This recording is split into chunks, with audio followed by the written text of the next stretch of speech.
Fourth chapter থেকে কি কি পড়তে হবে? ফার্স্ট অফ অল তো পিছনে যতগুলো এমসিকিউ আছে বইতে একদম সাজানো গোছানো করে যেগুলো দেওয়া রয়েছে সেগুলোকে খুব ভালো করে সলভ করতে হবে। ইভেন শুধু এমসিকিউজ না, কোয়েশ্চেন অ্যান্সার যেগুলো রয়েছে, fill in the blanks, MCQ সবকটাই, ম্যাচ দ্য ফলোয়িং আর কি, সবকটাই করতে হবে। আর এগুলো বাদে বই থেকে কী কী পড়বি আমি সেগুলো একটু বলে দিই। বই থেকে ফোর্থ চ্যাপ্টারের প্রথমে যেটা রয়েছে ট্রান্সলেশনাল মোশন, রোটেশনাল মোশন, এটা তো একদম খুব সিম্পল। এটা তো মানে ট্রান্সলেশনাল মানে যেটা সোজা লিনিয়ার যাচ্ছে সেইটা, আর রোটেশনাল মানে যেটা রোটেট করছে সেটা, এবং যে রোটেট করছে সেটা কিন্তু একটা পাইভট পয়েন্ট থাকে, যেই পয়েন্টের রেসপেক্টে ও রোটেট করছে। তো সেখানে সেই জায়গাতেই আমার চলে আসছে মোমেন্ট, মোমেন্টাম নয় কিন্তু, আবারও বলছি মোমেন্ট অফ ফোর্স। মোমেন্টাম জিনিসটা আমরা পড়বো ওয়ার্ক এনার্জি পাওয়ার চ্যাপ্টারটাতে। তো এখানে আমি যেটা পড়বো সেটা হচ্ছে মোমেন্ট অফ ফোর্স, সেটাকে টার্নিং এফেক্টও বলা হয়, টর্কও বলা হয়। তো এই যে মোমেন্ট অফ ফোর্স, সেটার ফর্মুলা কি? Moment is equal to magnet, মানে দুটো ফ্যাক্টর যেটা আর কি ডিপেন্ড করে ওটার উপর, সেটা হচ্ছে magnitude of the force and the perpendicular distance of the line acting of the force. তো অ্যাকশন মানে অ্যাক্টিং অন দ্য ফোর্স আর কি। তো ফ্যাক্টরস অ্যাফেক্টিং এই দুটো।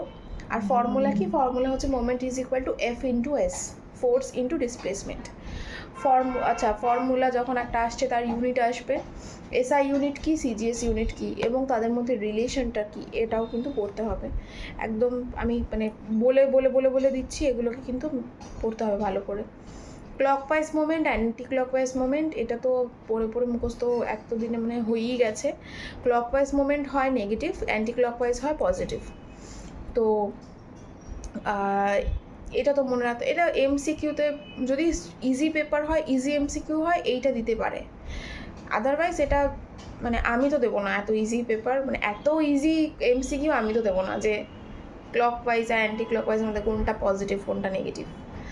আচ্ছা, তো এবার হচ্ছে নেক্সট আমরা চলে আসবো কিছু এক্সাম্পলসগুলো একটু পড়তে হবে। আমি বলছি না এক্সাম্পলসগুলো মুখস্থ করতে হবে বসে বসে ধরে। To open or shut a door we apply force, to open or shut the door we apply force, এমনি করে মুখস্থ করতে হবে আমি একেবারেই বলছি না।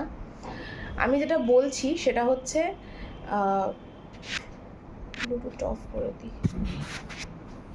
আমি যেটা বলছি সেটা হচ্ছে এই যে এক্সাম্পলসগুলো একটু পড়ে রাখতে, বুঝে রাখতে, নিজের মতন করে পড়তে। আচ্ছা, তাহলে এখানে 1 2 3 4 5 6 6টা এক্সাম্পলস আছে। তো সেগুলোর ওপরে কিছু রিজন দিতে পারে, গিভ রিজন ওয়াই করে দিতে পারে কোয়েশ্চেন। এরপর আসছে কাপেলটা কি? The moment of the force of reaction about the pivot is zero.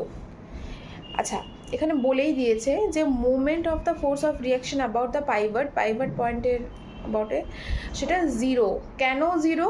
আমি যদি জিজ্ঞাসা করি 2 মার্কস হয়তো দেবো, এখানে বেশি না। কেন zero? Because it's distance from the Axis of rotation is zero. আচ্ছা, এই যে পাইভট পয়েন্ট, সেখান থেকে তো যেখানটা লাস্ট পজিশন সেই পর্যন্ত ডিস্টেন্সটাকে মানা হয়, কিন্তু আমাকে যদি বলে ওই পয়েন্টের রেসপেক্টে কত মোমেন্ট, তাহলে তো জিরোই হবে, কারণ ওই পয়েন্ট থেকে তো আর মানে কোনো ডিস্টেন্স তো নেই, ওটা তো জিরোই। মানে যেখানে ইনিশিয়াল পজিশন সেটাই তো ফাইনাল পজিশন, তাহলে ওটা তো জিরো হচ্ছে।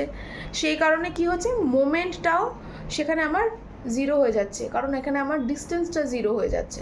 সেম জায়গা তো না, বুঝতে পারলি ব্যাপারটা কি বললাম? আচ্ছা, মোমেন্ট অফ ফোর্স মানে হচ্ছে এফ ইন্টু এস, আমরা জানি। এখানে বলেছে moment of force of the reaction about the pivot is zero. আমরা কি দেখেছি যখন আমরা সামস করেছি তখন, লাইক এটা এই যে এখানে আমি দেখাচ্ছি, ধর এরকম একটা কিছু রয়েছে, এখানে পাইভট পয়েন্ট রয়েছে, এখানে লোড রয়েছে, তাহলে এখান থেকে ধর এটা হচ্ছে 70 সেন্টিমিটার।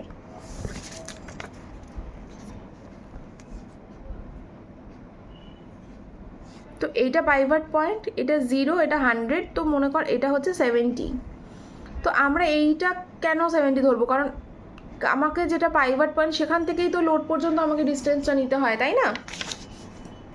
সেই কারণে তো যদি আমার এই পাইভট পয়েন্টেই লোডটা থাকে, মানে পাইভট পয়েন্টের রেসপেক্টেই যদি আমাকে এই পাইভট পয়েন্টের রেসপেক্টেই বলে যে মোমেন্ট কত হবে, সেই ক্ষেত্রে তো আমার মোমেন্টটা জিরোই হবে, কারণ আমার তো কোনো ডিস্টেন্সই হচ্ছে না এখানে, নাকি? ডিস্টেন্সটা তো আমার জিরো হচ্ছে, সেই জন্য আমার ফোর্স মোমেন্টটাও কিন্তু জিরো হবে। এইটাই একটা ছোট্ট কারণ। So the force of the reaction at the fix point, মানে ওখানেই যেখানে পাইভট সেখানেই ফোর্স করছে, তো কোনো মানে ওটা রোটেটই করবে না ফার্স্ট অফ অল জিনিসটা। আচ্ছা, দ্য পেয়ার অফ ফোর্সেস, আচ্ছা পেয়ার অফ ফোর্সেস বলছে কেন? কারণ যখন একটা জিনিস ঘুরছে না, তখন দুদিক থেকেই তো ফোর্সটা দিতে হচ্ছে, ঠিক আছে? দুটো দিক থেকে দিতে হচ্ছে, ওই জন্য কাপেল বলছে জিনিসটাকে। The pair of forces formed by the external force and the force of reaction is called couple force. তো মানে কাপেল ইজ কল্ড কাপেল। তো কাপেলটা কাকে বলে, এটাও একটা এমসিকিউতে দিতে পারে, মানে তোকে ডেফিনেশনটা বলে দিল, বললো এটা কি, এটা কাকে ডিফাইন করছে। সেক্ষেত্রে কি বলতে হবে, দ্য পেয়ার অফ ফোর্সেস, এখানে যেহেতু বলেছে pair of forces formed by the external force and the force of reaction, মানে একটা এক্সটার্নাল ফোর্স, একটা হচ্ছে ফোর্স অফ রিয়াকশন, এই দুটো হচ্ছে এখানে কি পয়েন্ট, এই দুটোকে কিন্তু বলতে হবে কাপেল পড়তে গেলে, ঠিক আছে? Two equal and opposite parallel forces not acting along the same line from a couple. তাই জন্য কি হচ্ছে, two equal and opposite parallel forces not acting, opposite force act করলে তো হবে না, না? সাপোজ এখান থেকে ও ক্লকওয়াইজ আছে, একে তো ক্লকওয়াইজ যেতে হবে, ও ক্লকওয়াইজ আছে, ও অ্যান্টি ক্লকওয়াইজ আছে, তাহলে জিনিসটা তো ঘুরবেই না। এইটা কিন্তু একটু মাথায় রাখতে হবে। তাহলে যদি এমসিকিউ দেয় তাহলে কী লিখবে, two equal and opposite forces, equal and opposite parallel forces not acting along the same line from a couple. আচ্ছা, couple need to a couple is always needed to produce a rotation, obviously যেটা আমি বললাম, তো rotation করতে হবে, তার জন্য equal মানে সেম ডিরেকশনে যেতে হবে। For example, when we open a door, the rotation of the door is produced by a couple consisting of two forces. The force which we exert at the handle of the door and the equal and opposite forces reaction of the hinge. এটা একটা খুব ভালো example, যেখানে বলছে যে ধর তুই দরজা খুলছিস, তোর বাড়ির দরজাটা তুই খুলছিস, তো নর্মাল দরজা দাঁড়িয়ে রয়েছে দরজার মতন করে, বন্ধ দরজা, এবার তুই হ্যান্ডেলটাকে এমনি করে ঘুরিয়ে এমনি করে খুললি, কিন্তু হিঞ্জ যে পয়েন্টটা যেখানে কবজা লাগানো থাকে না দেয়ালের সাথে, সেইখানে ধর কোনো ফোর্সই নেই, মানে কবজাটা লাগানোই নেই মোট কথা, তাহলে কী হবে, দরজাটা তো হুড়মুড় করে না তোর গায়ে পড়বে, আর না তোর গায়ের উল্টো মানে ওদিকে পড়বে। তার মানে তো তুই যেই তোর উদ্দেশ্যটা ছিল, মানে দরজাটা খোলা, একটা পার্টিকুলার একটা জায়গায় ধরে থাকবে, হিঞ্জ থাকবে, তুই আমরা খুলবি, সেটা তো আর হচ্ছে না। এবার তুই এখানে তর্কের খাতিরে বলতে পারিস যে তাহলে দরজাটা যদি ভাঙাই থাকে তাহলে আমার খোলার দরকার কি, ঠেললেই তো হয়ে যায়, সেটা অন্য প্রশ্ন, মানে অনেকে এটা সার্কাস্টিকলি জিজ্ঞাসা করে বলে আমি নিজেই এখন বলে দিলাম। তো কিন্তু ব্যাপারটা হচ্ছে, আমার বলার উদ্দেশ্য, যখন তুই জিনিসটা খুলছিস তোর তো হিঞ্জ থাকছে, মানে কবজা লাগানো থাকছে, তো তুই যখন খুলছিস ও কিন্তু ওর দিক থেকে ফোর্স একটা অ্যাপ্লাই, ও ধরে রাখছে। ধর দরজায় কবজাটা লাগানো নেই, তখন তোকে ধরে থাকতে হবে, ধর কোনো কাজ হচ্ছে বা কিছু, তুই দরজাটাকে এরকম করে সরাবি, হিঞ্জ নেই মানে কবজা লাগানো নেই, তখন বলবে না, মানে তোকে ধরতে হবে, নইলে তো পড়ে যাবে, জিনিসটা যার জন্য তুই রোটেট করতে চাইছিস সেটা তো করতে পারবি না। তো এইটাই হচ্ছে ব্যাপার, এইভাবে কিন্তু আমরা খুব ভালোভাবে এক্সপ্লেন করতে পারি কাপেলকে, কাপেল ফোর্স বলছি যাতে যাতে বুঝতে সুবিধা হয়, কাপেলকে আর কি এক্সপ্লেন করতে পারি। আচ্ছা, sometimes when we require a large turning effect, যখন আমরা একটা বলছি হ্যাঁ, তো এরপর equilibrium of the body, equilibrium কাকে বলে, মানে কোন কন্ডিশনকে ইকুইলিব্রিয়াম বলে, এবং ইকুইলিব্রিয়াম একটা বডির হওয়ার জন্য কী কী কন্ডিশনস দরকার, সেইগুলো কিন্তু পড়তে হবে। আচ্ছা, এরপরে আমি চলে আসি প্রিন্সিপাল অফ মোমেন্টস কী কী আছে, ওই খুব সিম্পল, খুব easy, anti clockwise moment equal to clockwise moment, এটা করতে হবে। Verification of the principal of moment, এটা একটু মানে ভেরিফিকেশন, একটা এক্সপেরিমেন্ট টাইপের রয়েছে এখানে, সেটা একটুখানি করতে হবে। আচ্ছা, এরপর যেগুলো আছে সেগুলো অঙ্ক, এক্সাম্পলসের কিছু অঙ্ক রয়েছে। পরবর্তীকালে এমসিকিউ রয়েছে পরবর্তী পেজে, পেজ নাম্বার 9-এ এমসিকিউ সব শুরু হয়েছে। এমসিকিউ পিছনে বেশি এমসিকিউ রয়েছে। তো এই এমসিকিউগুলো কিন্তু সলভ করতে হবে। ইভেন এখানে অ্যান্সার দেওয়া রয়েছে, এমন নয় যে অ্যান্সার দেখে মার্ক করে দিলাম যে কোথায় কোনটা কী হবে, পড়ে বুঝে করতে হবে। তো যদি মনে হয় কোনো কোয়েশনে যে এটা কেন হলো, কী করে হলো, বুঝতে পারছি না, সেটাকেও কিন্তু আমাকে বলতে হবে যে আমি এটা বুঝতে পারিনি, এই এমসিকিউটা এটা কেন দিয়েছে, কেন হয়েছে। তারপরে শর্ট কোয়েশ্চেন কিছুই না, আমি বলছি না টাইম ওয়েস্ট করে বসে বসে লেখ ধরে ধরে। তুই দেখবি কি আছে, define moment of force and state SI. আচ্ছা, তো মোমেন্ট অফ ফোর্স কাকে বলেছে, ডেফিনেশন। তো মোমেন্ট অফ ফোর্সের ডেফিনেশন এইটা, তাহলে এসআই ইউনিট এটা তো জানি। এটা কি হবে, এটা হবে। নিজে না দেখে বলার চেষ্টা করবি, একবার মিলিয়ে নিবি, ঠিক বললাম তো, এমনি করে হলো। এইভাবে করতে হবে। আর অঙ্ক তো রয়েছে, এখানে অঙ্ক প্রচুর রয়েছে। আপাতত এই অঙ্কগুলোই করে কমপ্লিট কর, একদম কনফিডেন্ট হয়ে যায় যে আমি পারবো এই টাইপের অঙ্ক। আমি বলছি না কিন্তু এই হুবহু এই অঙ্কগুলোই দেবে বা কিছু, কিন্তু এই টাইপের অঙ্ক তো দেবে, তাই জন্য এই টাইপের অঙ্কগুলো ভালো করে কর আগে। সেন্টার অফ গ্র্যাভিটি কাকে বলে, কোন কন্ডিশন থাকলে সেটা সেন্টার অফ গ্র্যাভিটি হবে, সেন্টার অফ গ্র্যাভিটি কী পড়তে হবে। আমি কিন্তু জানি যে আরে ওটা তো সেন্টার অফ গ্র্যাভিটি, যেটা মাঝখানে থাকবে সেটা, কিন্তু না, তোকে কি করতে হবে, তোকে যে ডেফিনেশনসগুলো আছে ওগুলোকে ভালো করে লাইক মুখস্থ করতে হবে। কারণ হয়তো তুই ভালো করে তুই জানিস জিনিসটা কি, কিন্তু তুই ফ্রেম করতে পারছিস না, ফ্রেম করে লিখতে পারছিস না পরীক্ষার খাতাতে। সেই প্রবলেমগুলো ম্যাক্সিমামের ক্ষেত্রে হয়। তাই জন্য এই যেই ডেফিনেশনটা এটা কিন্তু পড়তে হবে, পড়ে লিখতে হবে। আচ্ছা, এরপরে যেই একটা বক্স আছে, সেই বক্সে লেখা আছে centre of gravity of some regular uniform objects. Regular uniform অবজেক্টসের কোথায় কি হবে সেন্টার অফ গ্র্যাভিটি, সেটা করতে হবে। সলিড অর হলো সিলিন্ডারের ক্ষেত্রে কীরকম হবে, mid point of the Axis of cylinder, মানে জানি তো সিলিন্ডারের মাঝখানে, বাট সেটাকে আমি লিখবো কী করে, আমি তো বাংলায় ভাবে লিখতে পারবো না, কি লিখতে হবে আমাকে, সেই জিনিসগুলো কিন্তু ভালো করে এখানে পড়লে তবে জানা যাবে। হলো কোণের ক্ষেত্রে কিন্তু একটা height h/3 from the base on it's Axis. Solid সিলিন্ডারের ক্ষেত্রে কিন্তু আবার h/4, দুটো কিন্তু আলাদা, ঠিক আছে। আচ্ছা, এরপর আমি চলে আসবো determination of centre of gravity of irregular lamina. Regular ফিগারের জন্য কি, সেটা তো আমার কিছু ফর্মুলা আছে, যেরকম প্যারালেলোগ্রামের ইন্টারসেকশন অফ দি ডায়াগোনালস, ট্রায়াঙ্গুলারের ক্ষেত্রে point of intersection of the medians. এখানে মিডিয়ান কথাটা বলতে হবে, শুধু মিড পয়েন্ট বললে হবে না, মিডিয়ান কথাটা কিন্তু বলতে হবে, আমি বারবার বলছি। সার্কুলার ডিস্কের ক্ষেত্রে জিওমেট্রিক সেন্টার, রিংয়ের ক্ষেত্রে যখন একটা সার্কুলার রিং হবে, সেই রিংয়ের ক্ষেত্রে সেন্টার অফ দ্য রিং, যেটা নাকি রিংয়ের পার্ট নয়, রিংয়ের যদি সেন্টার হয়, রিংয়ের সেন্টার মানে রিংয়ের এই সেন্টারটা মাঝখানটা, যেটা কিন্তু হলো, যেটা কিন্তু রিংয়ের পার্ট নয়, ঠিক আছে, এটা কিন্তু মনে রাখতে হবে। কিন্তু ব্যাপারটা হচ্ছে আমি ইররেগুলার ল্যামিনার ক্ষেত্রে কি করে বার করবো, এটা তো ইররেগুলার, একটা আলু যেরকম, ঠিক আছে, ওটা তো এটা ইররেগুলার একটা শেপ, তো তার আমি কি করে বার করব সেন্টার অফ গ্র্যাভিটি। সেক্ষেত্রে আমাকে কী করতে হবে, এখানে একটা এক্সপেরিমেন্ট দিয়েছে ছোট্ট, সেইটা করতে হবে, সেটা মুখস্থ নয়, সেটা জানতে হবে, যেহেতু একটা এক্সপেরিমেন্ট, 3টে জায়গায় পিন দিয়ে তাকে এরকম মানে ক্রস করে, মানে তার সাথে মিট করিয়ে যেখানে মাঝখানের পয়েন্টটা আসবে, এরকম করে কিন্তু এটা পড়তে হবে। আচ্ছা, নেক্সট আমি চলে আসবো ইউনিফর্ম সার্কুলার মোশনের ক্ষেত্রে। এখানে দুটো টাইপ আছে, একটা হচ্ছে ইউনিফর্ম সার্কুলার মোশন, একটা হচ্ছে uniform linear motion. Linear and circular motion, সার্কুলারের মধ্যে দুটো পার্ট আছে, একটা হচ্ছে সেন্ট্রিফিউগাল, একটা হচ্ছে সেন্ট্রিপেটাল। আচ্ছা, এবার একটু আসি আমি এদিকে।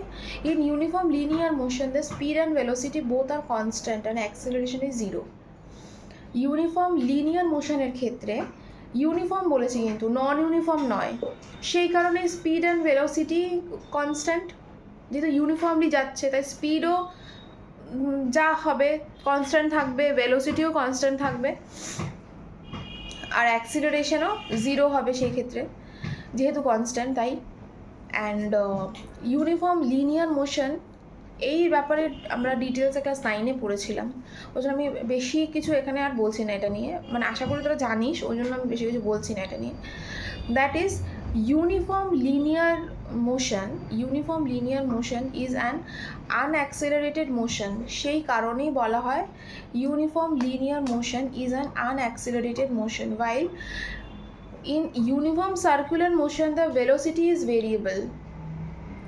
ভেলোসিটিটা কিন্তু ভ্যারি করে, যেটা আমি এমসিকিউতে দিয়েছিলাম এবারে পরীক্ষাতে। ভেলোসিটি কিন্তু ভ্যারি করতে থাকে, কেন? কারণ যখন সার্কুলার মোশনে কোনো জিনিস ঘুরছে না, তখন কন্টিনিউয়াসলি কিন্তু ডিরেকশনটা চেঞ্জ হতে থাকছে, ডিরেকশনটা কিন্তু সেম থাকছে না। আচ্ছা, হ্যাঁ, variable, so it is an accelerated motion, তাই জন্য এটাকে আমরা বলবো অ্যাক্সিলারেটেড মোশন। কিন্তু যখন ইউনিফর্ম লিনিয়ার মোশন হবে তখন কিন্তু আমি বলবো সেটা আনঅ্যাক্সিলারেটেড। কেন বলবো? তার কারণ সেখানে কিন্তু অ্যাক্সিলারেশনটা 0। বুঝতে পেরেছিস?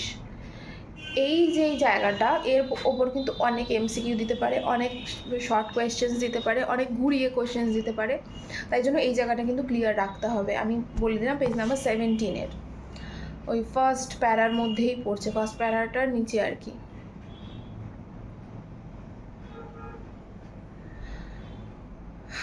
আচ্ছা, নাও সেন্ট্রিপেটাল অ্যান্ড সেন্ট্রিফিউগাল ফোর্সের মধ্যে ডিফারেন্স, এটা তো মানে খুবই একটা ফেমাস কোয়েশ্চেন, এটা তো থাকেই। ডিফারেন্স আমি লিখেও দিয়েছি।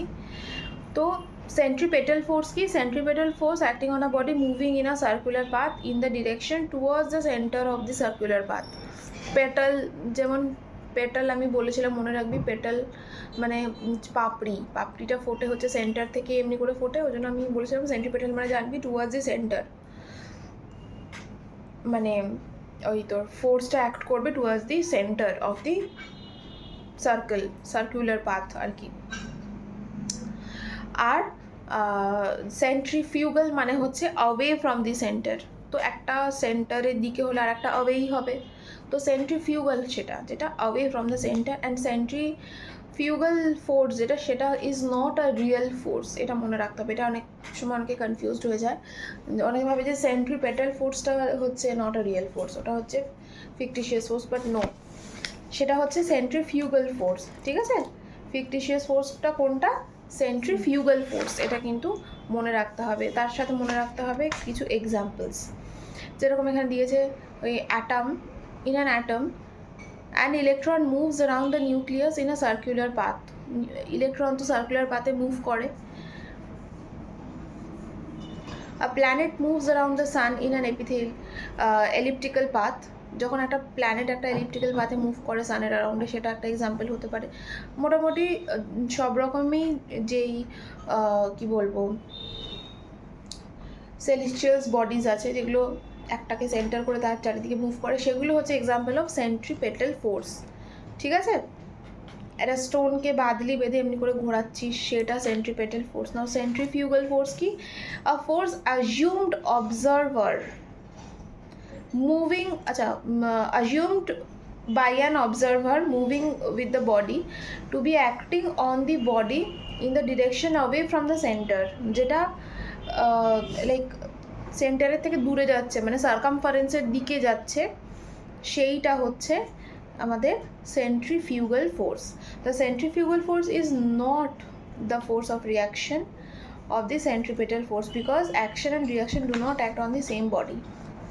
আচ্ছা, এখানে একটা কোয়েশ্চেন দিতে পারে, একটা গিভ রিজন ওয়াই, দাগ দিয়ে ওই জায়গাটাতে GRW বলে লিখে রাখতে পারিস।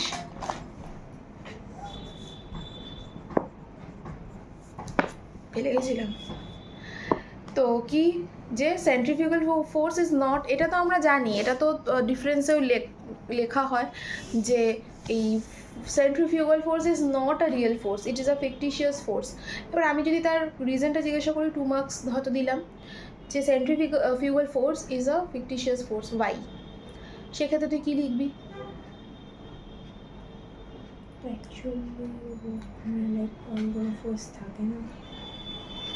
কারণ ও মানে অ্যাকশন রিয়াকশন সেম বডির উপরে তো কাজ করে না, তাই না? কারণ centrifugal force is not the force of reaction of the centripetal force because action and reaction do not act on the same body. Centrifugal force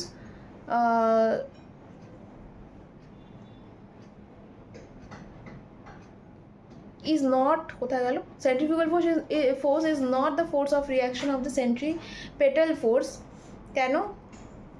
কারণ এটা অ্যাকশন অ্যান্ড রিয়াকশন একটা বডির ওপরে কখনো হতে পারে না। It is not a real force but it is a fictitious force assume by an observer moving in a circular path along with the body. এখানে কিছু এক্সপেরিমেন্ট দিয়েছে, এক্সপেরিমেন্টটা পড়তে পারিস। এক্সপেরিমেন্টের ওপরে কোশ্চেন খুব একটা আসে না, বাট পড়ে নিবি এক্সপেরিমেন্টে, যেহেতু এক্সপেরিমেন্ট সেহেতু পড়ে নিবি। ব্যাস এটাই। আচ্ছা, এইটার পরে লাস্ট পেজে একটা জিনিস আছে কনক্লুশনে, the centripetal force is not a real force, it is a fictitious force. The only real force involved here is the force of tension in the string. এখানে যে এক্সপেরিমেন্টটা বলেছে, স্ট্রিং দিয়ে ঘোরানো হচ্ছে, যখন ঘোরাতে ঘোরাতে কোনো আমরা একটা জিনিস ছেড়ে দিচ্ছি না, তখন কি হচ্ছে, জিনিসটা এরকম ছিটকে কোথাও চলে যাচ্ছে।